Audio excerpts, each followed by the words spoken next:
Shalom Aleichem Rabbi.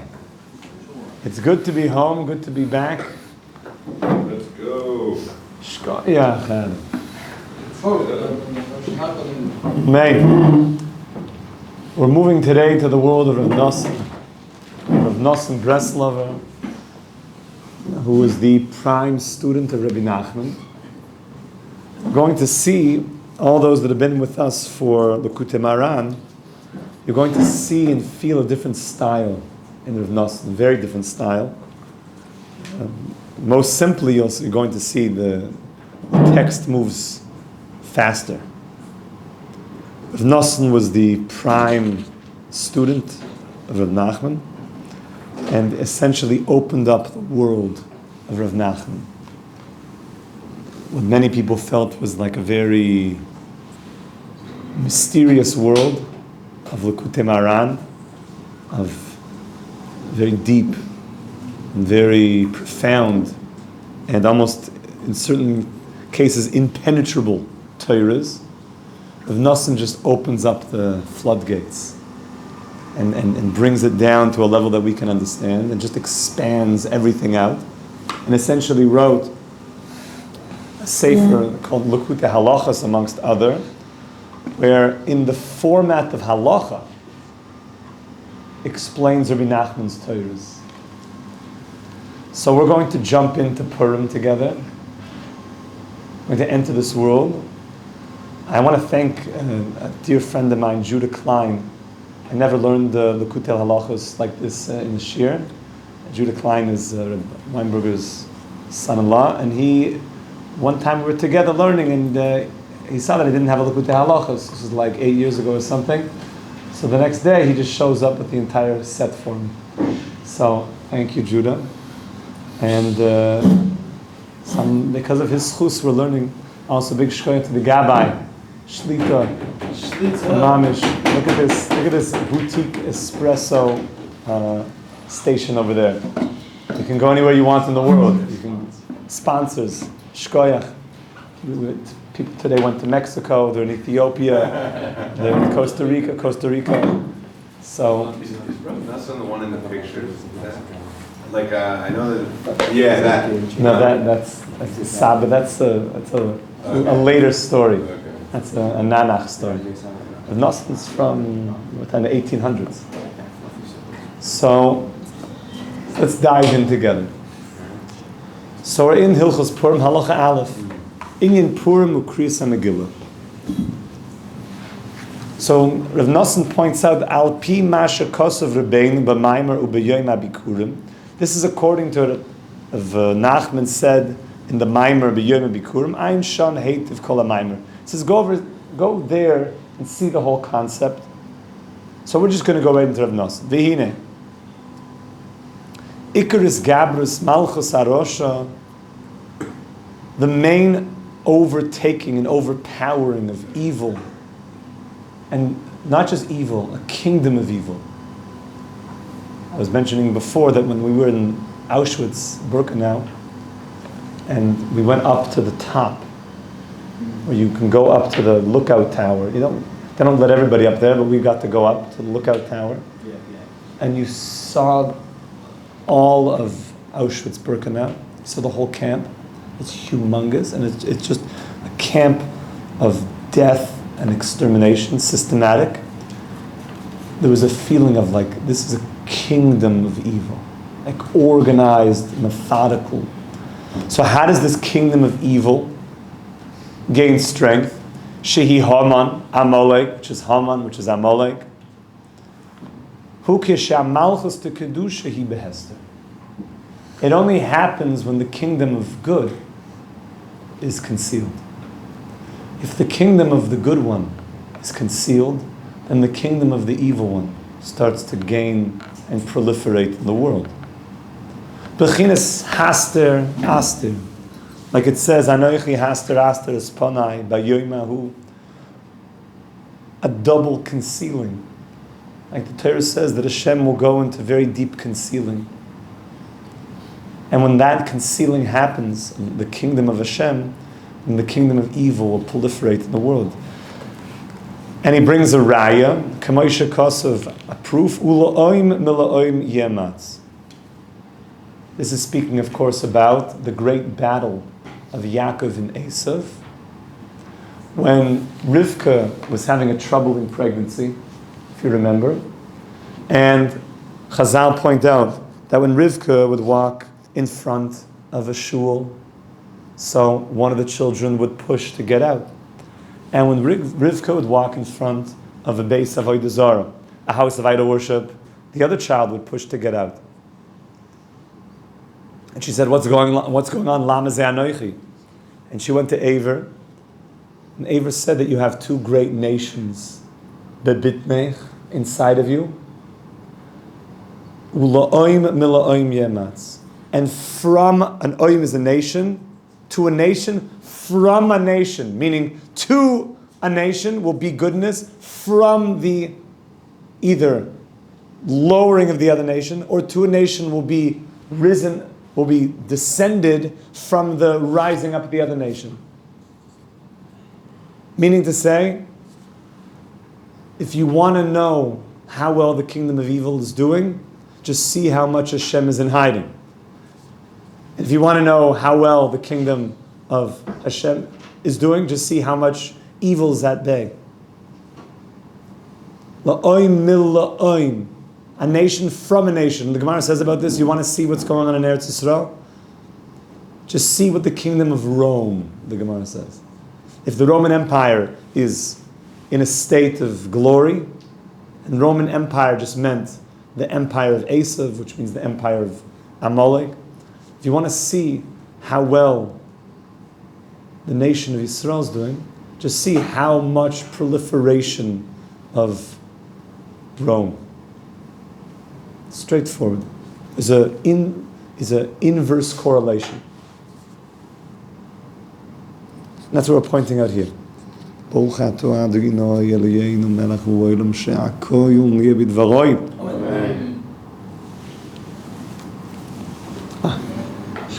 MCT. Amen. Valkain is Gaber Malchus Achashverosh. Now, interesting. And therefore, Achashverosh had a certain power because there was Hester. Remember, the Purim story happened after the destruction of the first Beis HaMikdash. The Jewish people went into Godless. We went into exile for 70 years. Achashverosh, though, miscounted what he thought was the end of the 70-year period. And therefore, in the middle of the Godless of Persia, he starts making these parties. But he had power.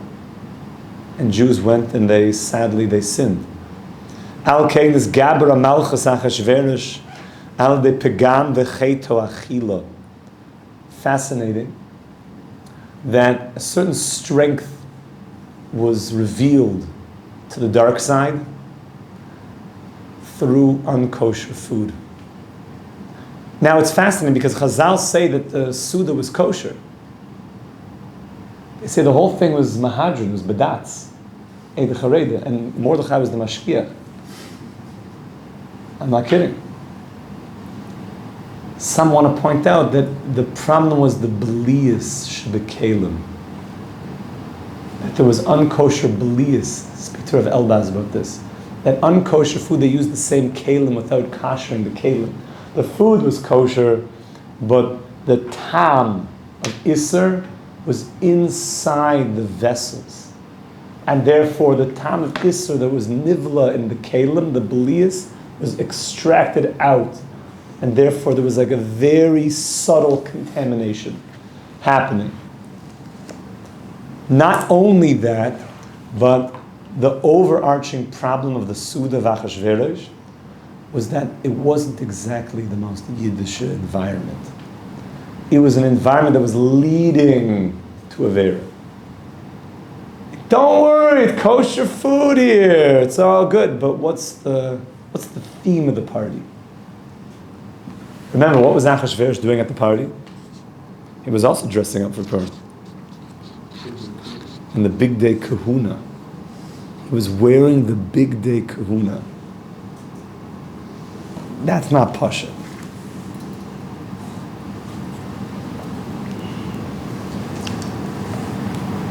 Shegaram lahem lahanois mesuda shel oisa rosha.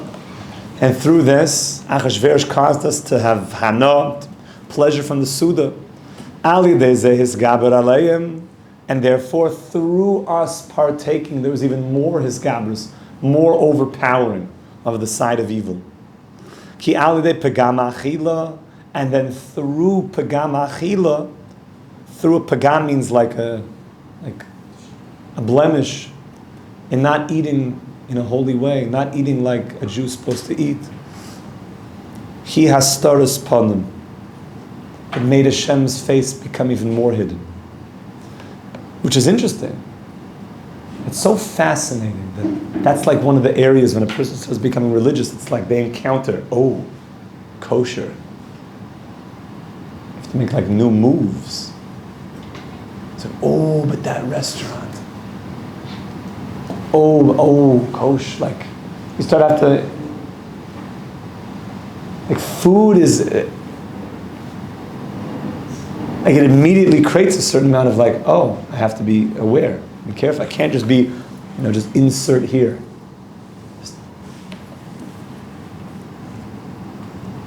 Which is, by the way, one of the powerful things about coming to Yeshiva is it's just b'derech mamela.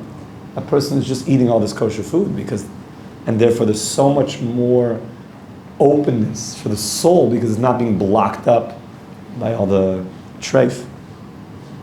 Bebechinas v'yastarti panai, I've concealed my face, v'haya lechel, and they've become prey. Interesting, lechel, but it means prey, like when there's a concealment, you're sitting ducks. You start eating unkosher food, it's not going in a good direction. It's like a downward spiral when a person's involved in non-kosher food. Reb Nachman speaks about this. So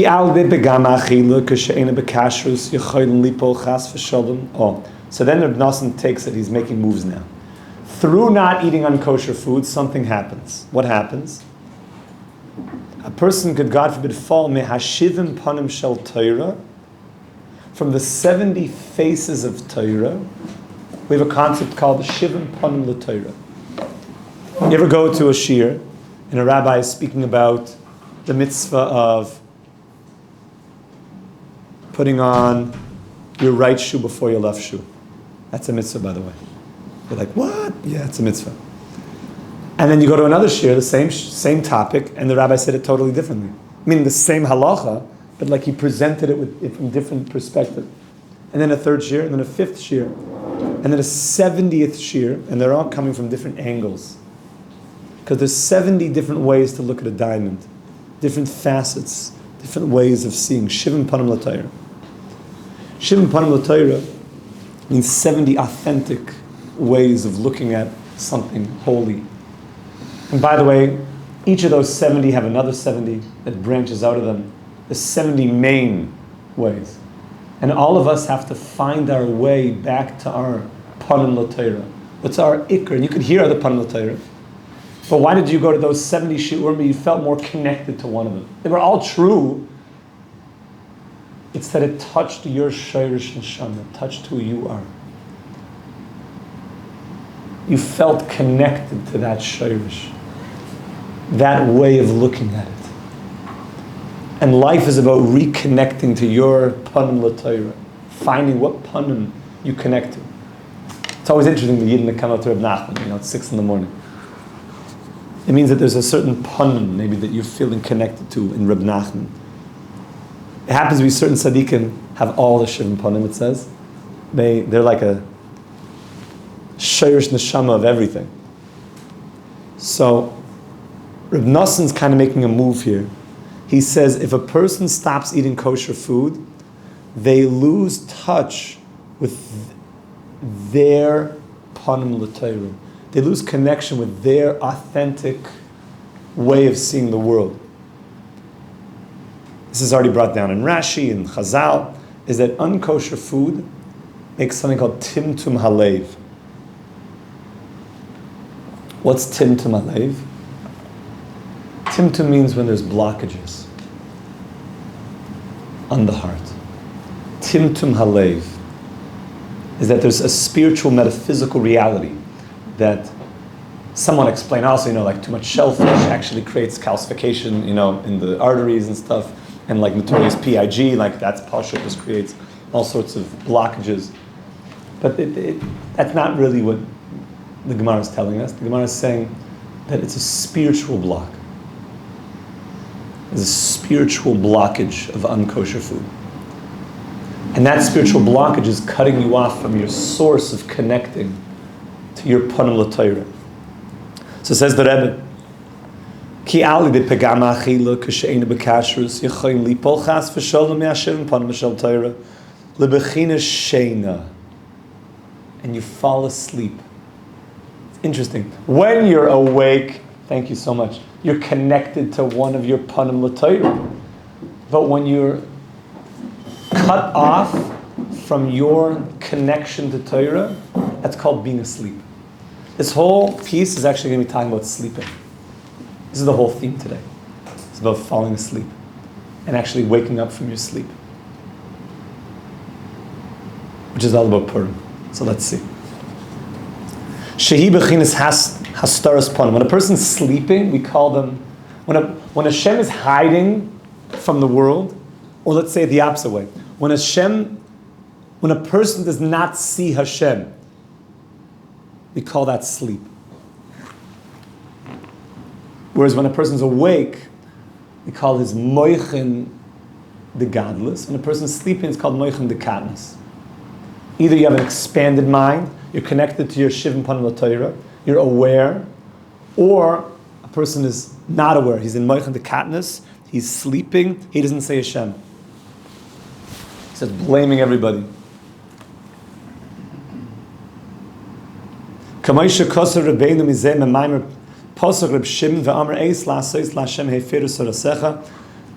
way, that whole Torah is connected to the Sipurim Maisius of the Lost Princess, which is one of the deepest stories. And really, this whole Torah here is all about stories. Because Rabbi Nachman was famous that he said that the nations of the world tell their children stories to put them to bed, like a bedtime story. But the Jewish people, we tell our children stories to wake them up, to wake us up. That we sometimes fall asleep in this world. I don't just mean physically. We spiritually fall asleep, and we need stories, Sipuri Maisius, to wake us up. That's the whole point of stories. And Rabbi Nachman, at the end of his life, he said, all the Torahs that I'm saying are not going in. And now I'm just going to tell stories.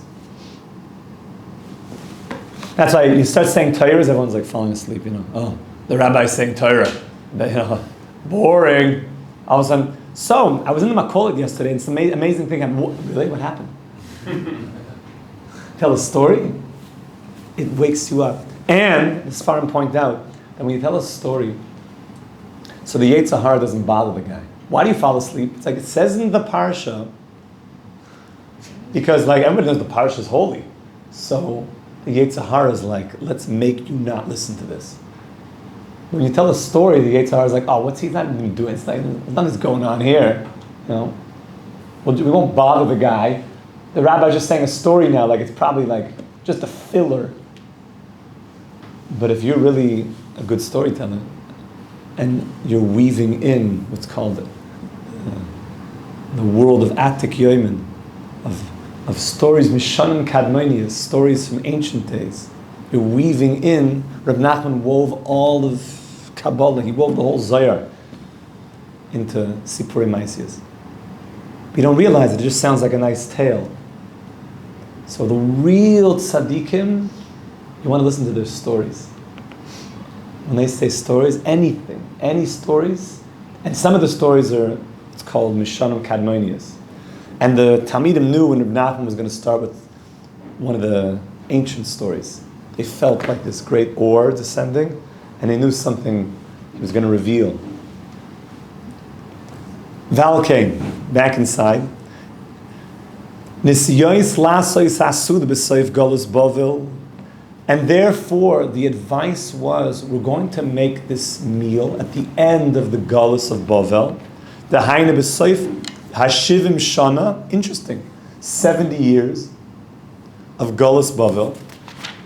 Next page. Ki shivim shana shel galus Bavel hu b'china sheina. The 70 years of the galus. Remember, it was a 70-year galus that we were going to be. The Babylonian galus. Yes. Godless is... Godless means an exile. Sorry? Exile. When the Jewish people went into exile. After the first Beis HaMikdash was destroyed by Nebuchadnezzar. And then the Persian and Median alliance toppled the Babylonians. And essentially the capital moved to Shushan, to Tehran, to Persia. And this is where the story is taking place, in Persia and Shushan, Habira. Some stayed in Bavel, many of the Jews were in Persia at the time.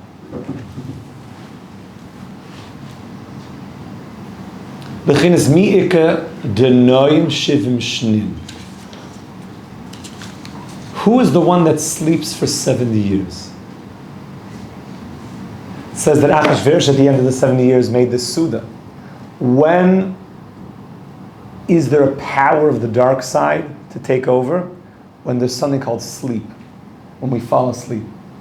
Gullus, being in exile, is like falling asleep.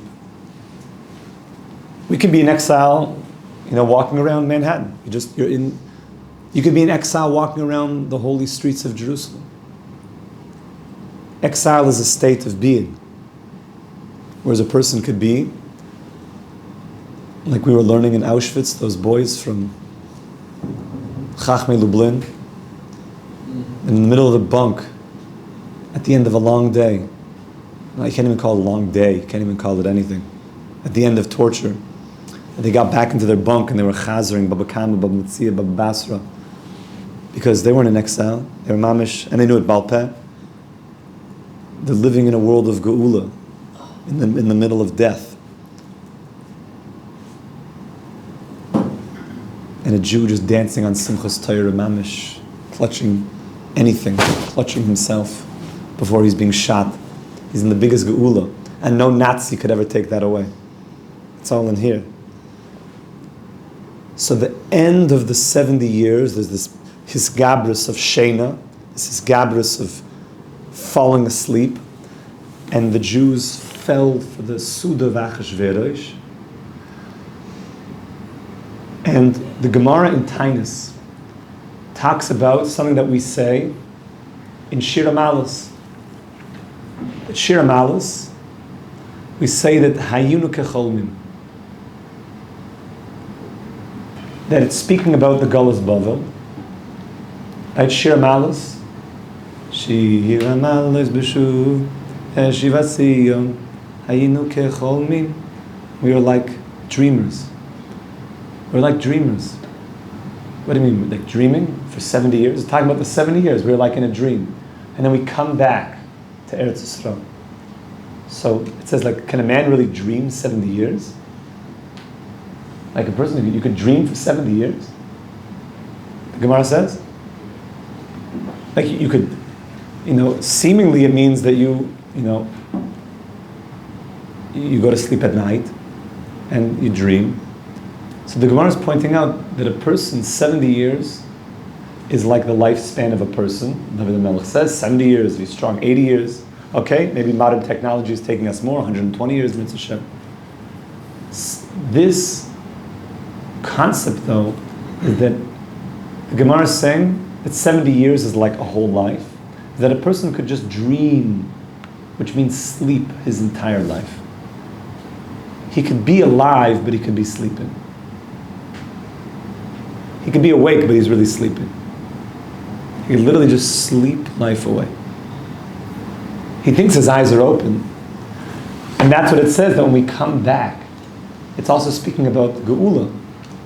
When we come back, and Mashiach comes, so we're all going to walk around like we're just in this dream. and you wake up from a dream. And the Sfarim point out, what's with this dreaming? So you ever been asleep and you were dreaming and you thought it was so real?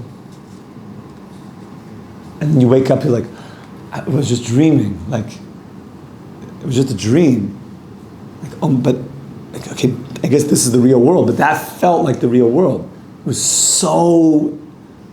And then you wake up and you're like, oh my goodness, I literally thought my world was that. But it was just a dream. So when we wake up after this Godless and Mashiach comes, you're going to wake up and think, I thought that was real life. And all the distractions and that was just dreamland. This is the real world. Hashem, Mashiach. So I always say, imagine you could wake up in the dream, like a lucid dream. Imagine you could know, and then you tear away the dream. You wake up while dreaming. Yes, yeah. Don't tzaddikim, they go like to visit like different yeshivas and things. When they're asleep, That's right. They're not caught up in the shena, in the dream. They're not distracted by the dream. They go places. They're totally aware of that space. They use it to their advantage. Olam Hazeh there's a lot of opportunity here. They don't get lost in it. They're like, oh, we're going into a sleep state, which really means you can leave the fetters of your body, and that's where they go into different yeshivas shel mala. It says the Arizal, on Shabbos, he would have a good shluf, 3 or 4 hours on Shabbos. Many people try to be machmir according to that, but you can only be machmir according to the Ari if you do what he did. So he would go to many yeshivas up in Shemayim, and Rav Chaim Vital says that sometimes he would go to Rabbi Meir's yeshiva, sometimes he would go to Rabbi Shimon Bar Yochai's yeshiva, sometimes he would go to Moshe Rabbeinu's yeshiva, sometimes he would go to Hashem's yeshiva. So the obvious question is like, why not always go to Hashem's yeshiva? So the answer is that Hashem says the Torah is lo b'shamayim, that the Torah was given to the tzaddikim, and therefore, in a certain way, Rabbi Shimon has chidushim that are unique, that are special, that he wanted to hear those chidushim. Hashem says, I'm also interested in his chidushim. Okay, and one time, one of the students woke up the Ari. Real students of their Rabbanim, they want to learn everything from the Rebbe. So one time, the Ari was sleeping on Shabbos, and one of the Talmidim were hiding, like by his bed. And he moved, and the Ari was woken up. You don't want to wake the lion. It's not a good idea. And he asked, he said, I'm so, like, oh my goodness, he could just zap me right now, but I'm sorry, but now that I woke you up, like, Rebbe, could you tell me, like, what you were, like, doing? So he said, I was learning about Parshas Balak, and even if I were to darshan and speak right now, non-stop, literally continue a sequence of speech for the next 80 years, day and night, 24/7, I could not begin to tell you what I was just learning about in the, hour that I was up there. 80 years of non-stop speech in Parshas Balak. That there's a lot going on up there. So if you do that on a Shabbos afternoon, when you go to bed, then take 3 or 4 hours. If not, then maybe a little bit less, and get back to the base medrash. But the tzaddikim, when they sleep, they're not sleeping, you understand? They don't lose their moichin, the godless. They unleash it in other ways. But for us, when we fall asleep, we have to be careful. So Reb Nachman's talking about falling asleep in this world. And the Gemara says a person could sleep for 70 years. Could basically sleep his whole life. Bechinas yemei shenoisa v'hem shivim shana. Zoramtom, you flood them away. Shena you, sleep like they become.